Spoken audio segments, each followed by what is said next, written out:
Authorities in Pakistan have called for a federal investigation into what they call the largest ever child abuse ring in the country's history after finding 400 videos depicting almost 300 different children being forced to do sex acts in the Punjab province. This is really upsetting, Margaret. We learned of this situation. The largest ever child abuse in the whole country. People are really angry. They went out to the streets. They did a whole day of protest in the region specifically about the inaction of the government. They're really angry about this. This is a situation that has been happening since at least 2009. You know, 280 children, if that doesn't make you physically sick, nothing will. This is the most disgusting thing I've heard of in a long time.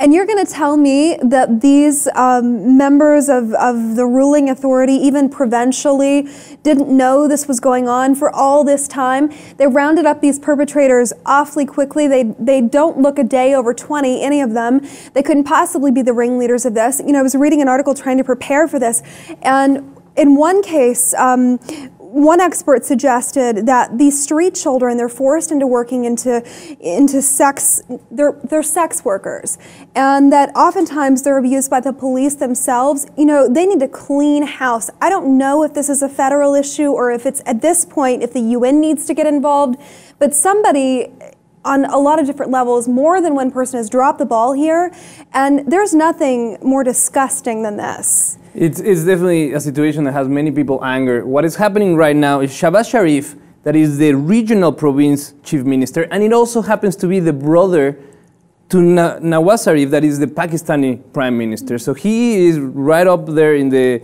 political dynasty in Pakistan. And he came out and he says those involved in the case will be severely punished. They will not be able to escape their fate. The affected families will be provided with justice at any cost. But the reality is that this has been happening for a long, long time. The lawyers for the victims, the lawyers for the victims have said that the police is not doing their job, that they're working with the perpetrators, that this is something that is being political because they accuse at least one local politician to be aware of the situation. They can't operate for as long as they're operating without police involvement and protection. That doesn't work that way. You know, all of these children, we're talking about, sex is really taboo in this ultra-conservative Muslim country.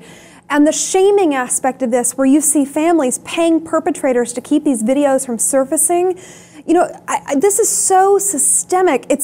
It's more than one level here, and there's no question for me, looking at these stories and at this case specifically, the authorities, they had to have known something. It just doesn't fly with me that they were just, you know, innocuously absolved from it all. The numbers are very pervasive. The modus operandi of this gang was really, really awful. What they did is they snatched these kids from their families, forced them to do these videos, and then they'll use the videos to go back to the families and blackmail them in order to pay for them not to release the videos. And in some cases, they actually release the videos.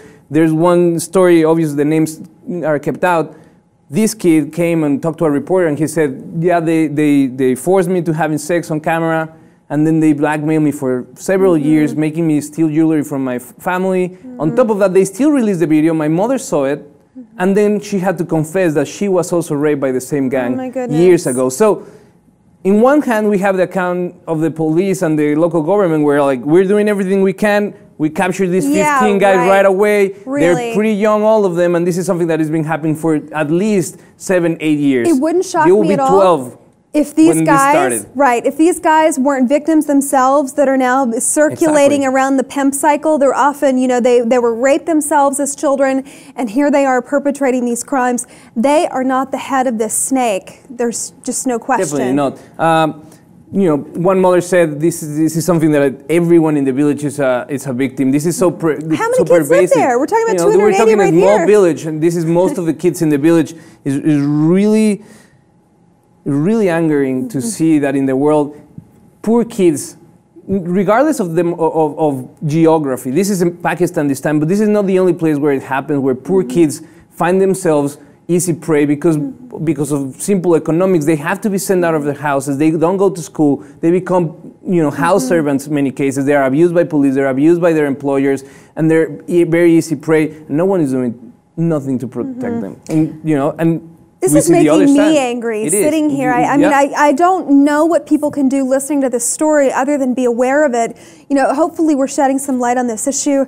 I'm not sure what we as Americans can do about this. You know, Just being informed, I think it makes a big difference to be informed, to understand that the freedoms and the protections that we have here, they come from a long, long way. They're placed in the world that people do not enjoy these protections, and we have to be grateful in one hand. But at the same time, whatever that we can do, just sharing the information of being informed, is the first step. And possibly NGOs that are directly on the ground helping these kids. That might be another step too for people down the road. But I agree with you. I mean, all we can do is bring the information at this point, as infuriating as this is. It is. Well, we want to know if you have any ideas how we can make an impact in the life of these kids. Please, if you haven't subscribed to the Lib TV 2.